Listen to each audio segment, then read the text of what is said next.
New at 10, we all know our college students in Colorado are smart and creating pretty amazing things both inside the classroom and after graduation. But some students are finding out the hard way what they create is not all their property. Denver 7's Mark Boyle is live. And Mark, you found some students trying to save lives with their creation. That's right. These are students studying at CU Denver. I'll show you what they're doing here. This is a rescue helicopter. When they lower that rope, a basket or a rescuer, the rope swing is uncontrollable. Here's an actual piece of rescue cable that they use.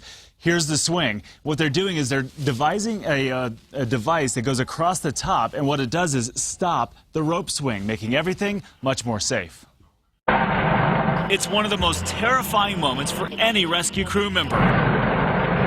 Not having control of the cable that's lowering them. They tried lowering a rescuer and the basket to try and get down to us, and it kept hitting the trees, which were close to 100 feet at that point. In 2009, Caleb Carr's friend, Don Gomez, was on the other end of a rescue. So after about 6 or 7 tries, they ended up calling off the mission. Gomez ended up dying of a heart attack that night. His death led Carr and several others to launch a startup to design a mechanism that stops the cable swing. As this goes back and forth, the idea is that the motor will rotate and it will force the pendulum to go completely still. But the company and product hit a snag when CU alerted them to its intellectual property policy. The students creating the startup company using the university's resources, the intellectual property belongs to the university. You know, if it's something that's solely the student's invention, then obviously it belongs to the student. Those creating this project, though, tell us CU won't identify how much it plans to take until the provisional patent is filed. One investor's going to say, hey,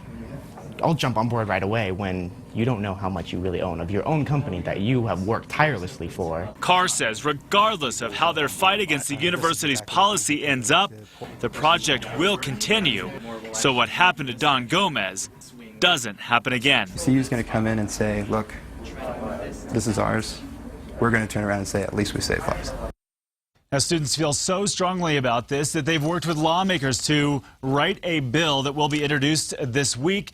It will be scheduled for committee this week. We'll make sure to follow that bill through the process for you. We're in the newsroom tonight. Mark Boyle, Denver 7.